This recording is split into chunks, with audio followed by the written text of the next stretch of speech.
Yeah. Is that Twitch? Hello! Happy Monday, all of you fantastic Aptos developer community. Welcome to another Move Monday. We're very excited to be here. As you can see that we are very quickly overgrowing this room. I think we can do a quick round of introductions as our team is growing very quickly. I'll start with... Hi, this is Pranav. It's my first day and looking forward to joining the fun. My name is Max. I'm an engineer on the ecosystem team. I'm Sherry. I run TESTNET. I'm Brian, blockchain engineer, also joined very recently. Hi, I'm Zekun. I steal David's introduction now, so I know now I'm building layer 1 for everyone. I'm Daniel. I'm starting today. I'm a production engineer. I'm Raj, starting today, technical writer for all your docs needs. Hit me up. Yeah. I'm Avery, CTO. I'm Rati. I'm a researcher. I'm trying to do anything to make blockchain scale. David, wannabe code monkey. I'm Sheetal. I'm working on the storage side. I'm Andrew, just joined recently on the ecosystem team. I'm Rusty, also a production engineer. Greg, software engineer on blockchains and CLI right now. So, Kent on ecosystem. Fantastic. Before we go into the release notes, we want to do a couple of shout outs to some awesome members of our community. Some of these I think you'll recognize as they've been here more weeks than not. Thank you very much for being consistently awesome to those particular individuals. Sergey Pimenov is working on an NFT marketplace. He's previously done some work around NFT API on the JavaScript side and a wallet implementation as well. So it's really cool to see a full vision coming together here. Thank you, Sergey. Magnum 6 has another fantastic article. If you're not familiar, I highly recommend you take a look at all of his tutorials for Move, for working with the Aptos blockchain, for building projects on it. They're very well written, they're funny, and they're extremely informative. So we'll put a link to that in the Move channel, and I highly recommend you take a look. But there's a new article that he came out with specifically on authenticated Google Cloud and using Firebase auth with an Aptos wallet, which is super cool. Following up on the heels of our partnership announcement with Google Cloud. So Pondem has shared their Move IDE along, running in the browser, Playground upon a network. We'll also put a link to that in the Move language channel. It's neat. You can play around with writing some Move scripts. You can do a little bit of debugging, execution, to kind of start getting your feet wet in the Move ecosystem without having to install the full toolchain.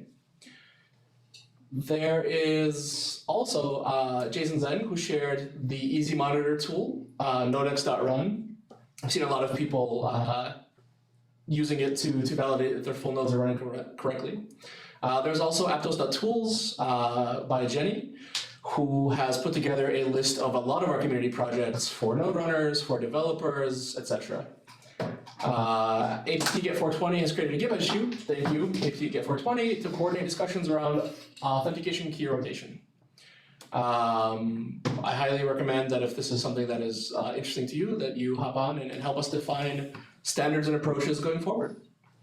Martian 1701 has a PR up for NFT functionalities in the TypeScript SDK, and I believe that may actually have been merged. So thank you, Martian 1701. Mac 111 has created a tutorial for people who are trying to use their own computer on Windows to install and run an Aptos node. And last but not least, Almer Ken Yenigan has a fantastic, adorable, wonderful GIF that he has made that we can also put a link to in the Move channel. All the fancy things Max mentioned can be found in the community highlight channel, so highly recommend everybody check it out there. Yeah, and thank you very much, everyone, again. We love the memes. We take a look at the content creation as well once in a while. You are a fantastic bunch of very creative people, and thank you for keeping the community going. Would you like to talk about release notes? Sure. Last week we did another release There's new REST APIs coming into the repo, so feel free to check it out. You can get the resources and the modules by their IDs and resources type. Also, Greg worked on super amazing Aptos CLI now, support more and more functionality. So please check out Aptos. It's super simple, just Aptos as the CLI name. Check the help functions and see how do you use them. And give us feedbacks, please. Move has been updated to the latest version. If you don't notice, like Move language have moved to a new repo. So please check out the new upstream repo for Move language, and all the future development changes, issues, proposals will be happening there. We have the link also in the DevNet release notes. And Aptos indexer is landed. So if you wanted to play with the indexers or build on top of it and give us feedback, please check it out. It's also in our Aptos core repo. We also added the land blocking test. So right now, all of the PRs are landing on main branch have to pass our validation against a 30 validator node testnet in order to land it on the main. So actual safeties and testing coverage for all the changes landed on our repo. And again, full nodes, great. We're still looking at very great increase on the community. Now we have nodes spread across more than 50 countries. So thank you all for running the nodes, and let us know if you have any feedbacks or questions. Another shout outs to the community for helping us making the documentations and then making all the CLIs and tooling better. So thank you all. Yeah, that will be it. Exciting news. We released our Aptos incentivized testnet plans this past week. It's a medium. If you have any questions, we can definitely take a few of them here today as well. I guess the highlights for the short term are, I believe, May 13th is when registration starts. We are working hard to make sure that there's a way to create an Aptos identity, that we have great tracking for everyone participating in this network, to make it really clear, what we are expecting and also what the rewards will be. So for those specifics, expect that coming very soon in the next few weeks. Also, I wanted to make sure people notice, I saw a couple of you express some concerns on the first incentivized testnet. There's only 100 validator node we're going to accept for the first one. That's really because that's the first test we're going to run with the community. We wanted to make sure the process is validated before we create a chaos inviting hundreds of thousands of you guys. We are planned with multiple stages of incentivized testnet. We wanted to make sure everybody will have a chance to participate. Also, I wanted to make sure you guys notice running a node is not the only way to get reward incentivized for Aptos, the entire networks and the program. We have multiple in parallel programs will be going. We'll have bug bounties, Gitcoin programs, and rewards for submitting issues or helping us create features, helping us propose really great ecosystem projects, and on and on and on. So we will publish details once we have it ready, and we wanted to make sure you all getting all those informations as soon as we have them. So yeah, the first stage is coming soon, and we are expecting to onboard more and more, and a lot more than 100 people to participate in our incentivized program. So yeah, rest assured, you all will have a chance. Yes, and we are having our first hackathon. It's local. It is a trial basically for us to really understand what running a hackathon is like, to make sure that our tooling will work. If you are in the Bay Area, please reach out to us if you'd like to come to our hackathon. We would love to have you. And this is the first of many that, eventually the goal is to do distributed hackathons globally, and have a lot of fun with everyone who can't physically be here as well. So with that, unless anyone else has any other updates, I think that takes us to the Q&A. Let's take a look at the questions in Discord. The questions this time are in the Move language channel specifically. We only have basically one question. what is Aptos and what are the differences from other blockchains? Sure. Yeah, so I'm happy to guys. So just for those who don't know much about Aptos, like a lot of us, our team actually came from working on the DM blockchain for the last 3+ years. Obviously, we made a lot of improvements since then, but the idea of why we built Aptos in the first place was to actually service a wide number of non-crypto native users to come into Web3.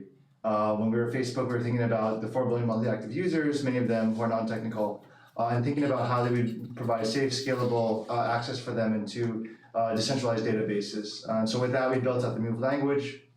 We built a new blockchain called the DM blockchain with the intent that both of these would be very good building blocks for onboarding billions of people. And so we've got a bunch of white papers out there. You can take a look at our light paper about some of the technological differences, but we believe we will provide extremely safe, reliable, and scalable access to the infrastructure going forward. One of the questions is, how and why is Aptos Move unique from other moves?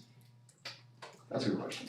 We have 32-bit addresses, I think is one of the larger ones. Yes, we have 32 byte addresses, which provides much greater security, so you don't have to worry about LAN squatting of addresses, which, if we were doing 16 bytes, which was the current fixed in Move, it's not computationally feasible to actually have such a situation. We also have tables upcoming, so that's going to be native tables with rich resource access, high parallelism. Let's see, are there anything? Fine-grained storage coming. Fine-grained storage is coming as well, which will be, similar to what I just mentioned with the tables, where the data for any given account is distributed across multiple different nodes, so you don't pay a huge cost for doing storage operations. Like right now, if you look at existing Move, if you were to start putting a lot of data onto an account, even the most trivial operation on that account would become very expensive from a gas process perspective, whereas in the fine-grained storage perspective, costs relatively remain the same regardless of how much data an individual account has hosted within its domain. Is there anything else that comes to mind? Yeah, so that's the key aspects that we've got going right now. Also, we have a very, very nice HTTP REST endpoint. Yes. So we don't have to necessarily force users to know how BCS works and a bunch of other Move-specific things. This isn't directly Move, but it is our node, and it makes it really easy to build transactions and debug. Let's see, how did we manage to get Google involved in blockchain? Sure, you want to do that? Well, I guess Google believed in our mission, and Google also realized from a very typical a top Web2 companies, Web3 is a new industry they wanted to start investigating, and they saw us as a really good project in the market right now. We have lots of opportunities to help bring decentralizations, bring reliabilities. We agreed on the same missions, is that we wanted to serve the billions of users. It's the same kinds of principle as many of us previously from Meta. Google shared the same vision. Many of their product also serves billions of users, so they can't really risk of putting them into a product or infrastructure that's not suitable for that kind of a scale. And we agreed on the same principles, we agreed on the same mission, so we kind of clicked, and we wanted to work on something new together. Next question. Creator, Aptoverse, fantastic question. That is definitely those are topics that will be covered on James's call on Wednesdays, which is more community focused, and this is focused more specifically for developers. You can be both, but those questions James is definitely much better equipped to handle. Why as a developer would you deploy on Aptos versus Ethereum or a L2 with rollup? I think that there's a lot of differences fundamentally between Aptos and other blockchains. When you look at some of the problems, the giant hack that happened with Black Hole, you look at recently the NFT lockup that happens even last week with a bug in the contract where there's $35 million currently locked that no one knows how to unlock. And that's the second bug after the first one of someone was able to temporarily lock them in. Move languages made originally, the history of DM was made for banks where bugs like this could potentially be millions or billions of dollars of losses. And so Move is a very secure language from the ground up. Much like with C++, it's very easy to shoot yourself in the foot, but with Rust, a lot of the common mistakes that developers will make in C++ are just impossible, and the compiler prevents you from ever writing code like that. Similarly in Move, there's a lot of the same. So resources can never be accidentally dropped, resources can never accidentally be duplicated. There's a huge amount of benefit that comes fundamentally from the way that Move is structured. And I highly recommend you to take a look at it. It's definitely a different paradigm from what people are used to coming from Ethereum or Solana.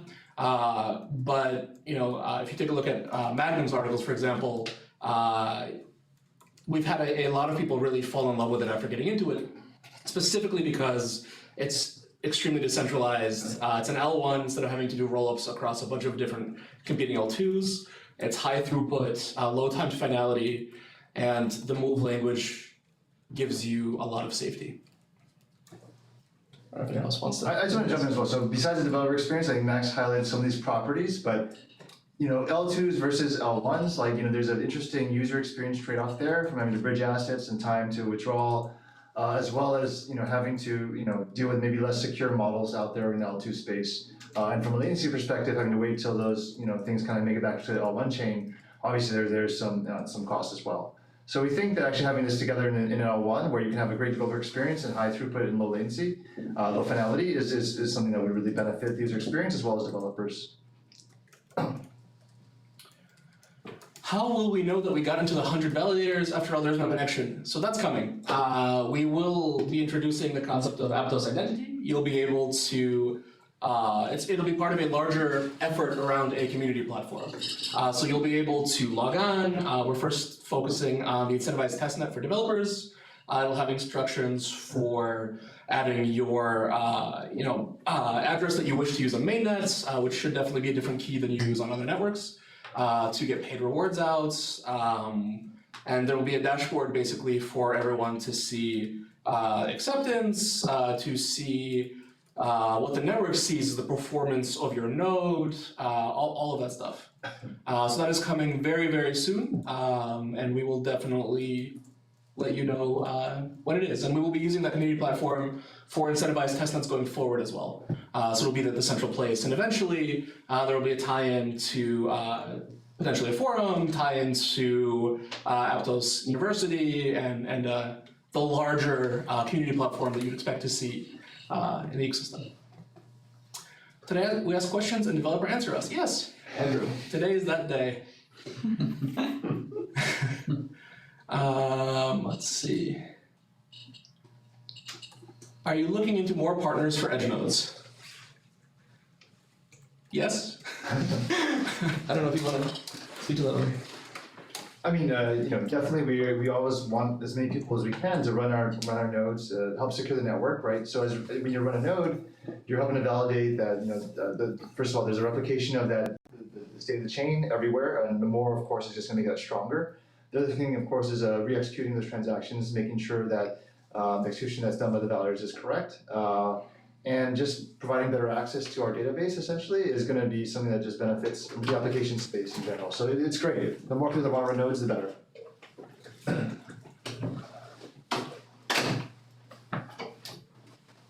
Let's see. You skip the one, how do you know that you got 100 validators? Answer that one. Yeah, the 100 validators, it's the community platform that is coming. Let's see, do we have to worry about our privacy knowing that big tech is now involved? There is no more or less privacy, I think, than you would get on Ethereum or anything like that. Unless you decide to put your address on your Twitter, for example, no one can really understand it's you. Of course, all the standard stuff of, if you use Coinbase or whatever, marketplace or exchange, and you send tokens from there to your accounts, Coinbase or whoever definitely knows because of KYC. But anyone else looking at it just sees transactions between arbitrary addresses, and there's no way for anyone else to know. The partnership with Google specifically is around running these nodes, so they don't get any additional information. They don't know your keys or anything else. It's running in their industry-leading, very secure Google Cloud platform. Just just to add a little bit to that, I mean, one of the reasons why we engaged with Google was because we think that running cloud nodes in cloud infrastructure is a great way to kind of be both decentralized and have high operational reliability, which is something we all I think want for the network. And these kind of partnerships that make it easier and lower the barrier to entry just provide a much better path to that coming to fruition. Yeah, and then just going back to the question, right? Like we want to do that without compromising privacy. No doubt about it. I think there's going to be a level of consistency around putting privacy at the top when we think about just expanding the network and making sure not only Google but other partners that we might work with. So yeah, we certainly take privacy very, very seriously. So maybe the answer to that question is yes, you can expect a level of privacy as you would at some of these larger organizations, but we want to think about it in the framework of Web3, and some of that we'll look to get input as we continue to expand and grow. Question: are you looking for more providers in addition to Google? For sure, we are engaging with many different type of partners and node providers, big companies, small companies, individuals even, and we definitely wanted to engage with as much as cloud providers as possible. Like we mentioned earlier, the thing we really care about is the decentralization and reliability. So whoever can provide this type of expertise and resources to help achieve these goals, we'd like to engage with them. So yes, we're in conversation with many more partners. Is there, Sherry, is there a place to reach out if someone else is interested in us? For sure, feel free to ping us in Discord. Feel free to ping me. I think a couple of the node provider actually reach out to me through the Discord. So I will not be replying back to every DM messages, but if it's a legit and you send me a website links that helps me understand what's your business models and what kind of services you provide, I will engage. Can we talk a bit about the NFT Marketplace? So the NFT Marketplace is a community project. There is no official NFT Marketplace. And the NFT standards that we have are a prototype in a way. They're totally functional. But we would really, really love the community's input on them. If you have any ideas, please open an issue. Please propose changes.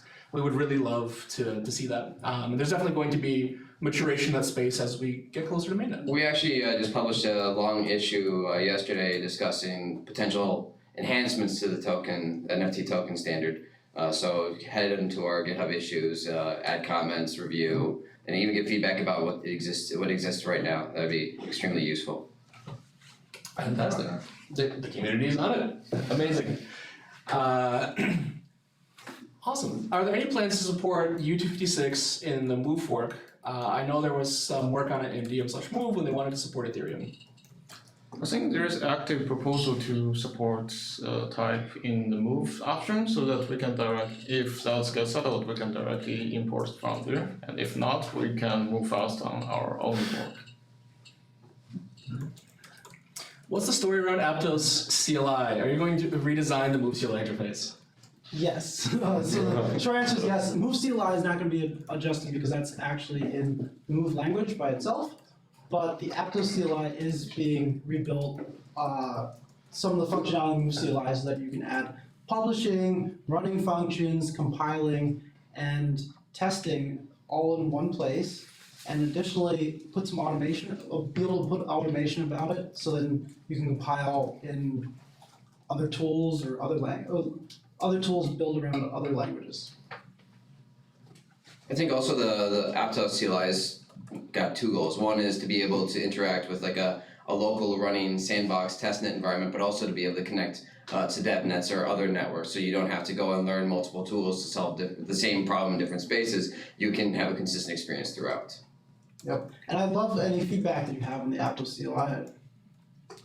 I'll put it in if it's something that means something. Yeah. File an issue. Yeah. That's always the way to go. Always get issues. How does Mo have such effortless swag? Who did you pay for that question? Nobody. I guess. I mean, I'm from New York, so that helps. But I don't know. I mean, physically, like attire-wise, my wife helps me get dressed sometimes in the morning. But yeah, thank you. I appreciate it. Do you know who asked that question? Who? It's Mason. God. Thank you, Mason. Let's see. So now we're going to be switching over to questions from Twitch. KB Consultant 45 asks, let's see. Disk space. What do you think basically about when installing the node and adding a disk to it? What do you think about enforcing a minimum file size availability to prevent the node as the network grows from running out of space? Sherry, did you want to? So you're basically proposing, can we have like a minimum requirements pre-run tool? I don't think there's necessarily anything against that. I guess it depends where you deploy, right? So if you're deploying this on your own node, of course you're gonna have to kind of provision the space as necessary. But what we thought about is in cloud environments, at least, you could kind of start with a smaller disk, and then like as the network grows in size, you could choose to opt to resize to larger partitions going forward. And as well, the other option you'll have over time is to actually just keep limited amount of history to also not have to just keep adding more and more space to your node.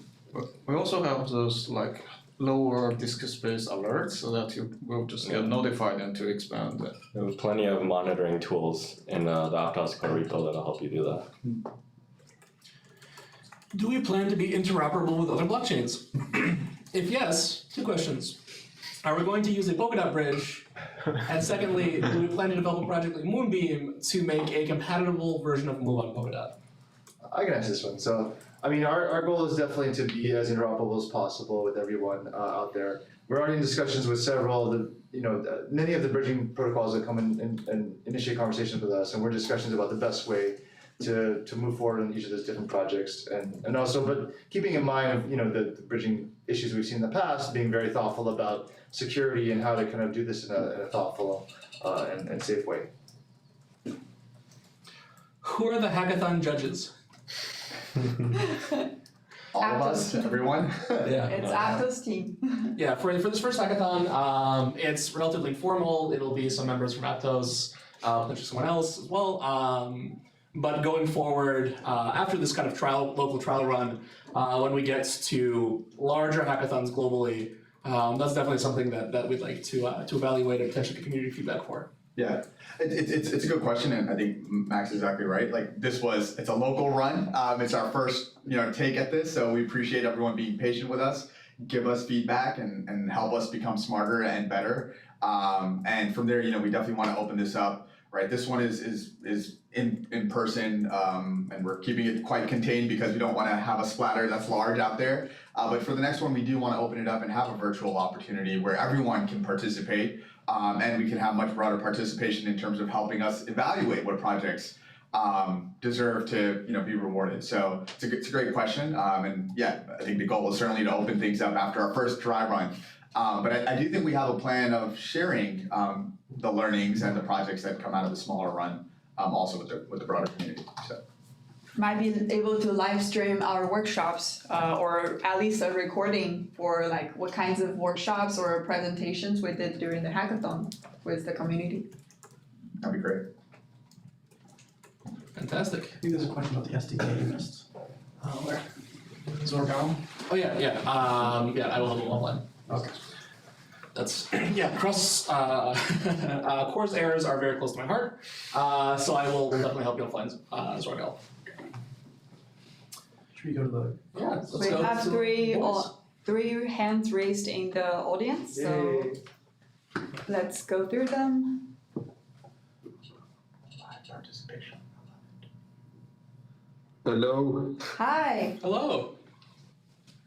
My name is Rami Ghazuddin. Actually, I'm in a group of node runners. We run nodes for several blockchains, and nowadays we are participating in Pocket, and we are very interested to run nodes for Aptos. And it was very helpful also, the articles which it displayed. But upon the 100 validators which you will select for the testnet, is there any rewards you will give it for the node runners? And in the future, will you give any privilege if we are in the testnet, since we are just preparing for this project? For sure. I think Thank you. we are still trying to figure out the details of how we are rewarding people and what would be the criteria and how do we measure it, what would be the threshold, what kinds of dashboard we're going to build for people to see what's their scores, and so that like we all have a transparent measurement and the leaderboard for this type of event. We're still working on the details.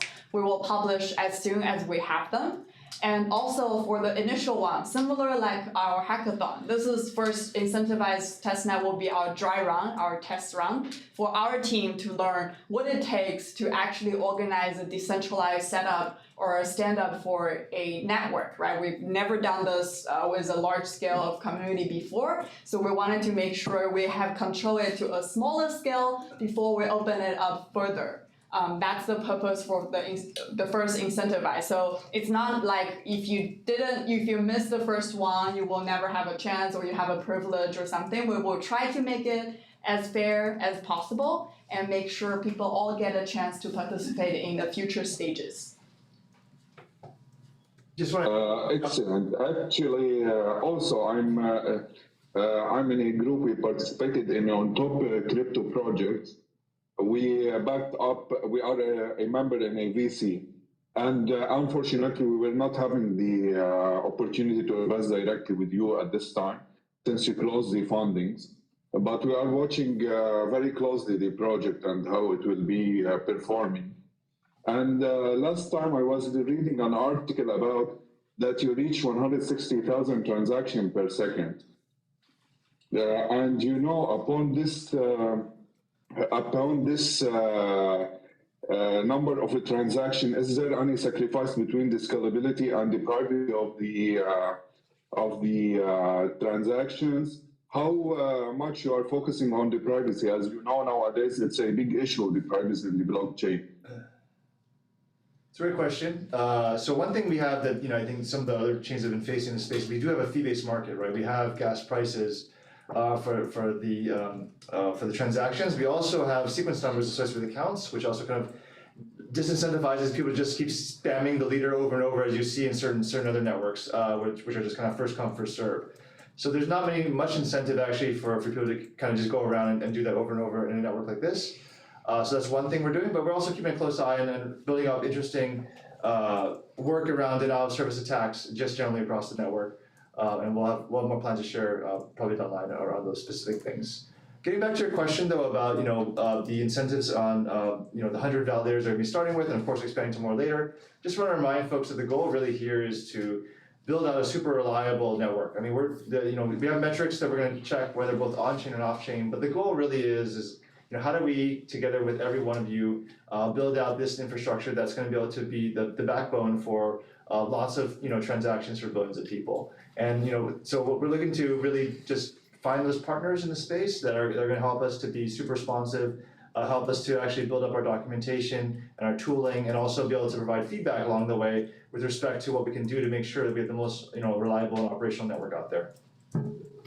Yeah, and going back to Shikar's point, it's reliability and fairness, right? So just be patient with us.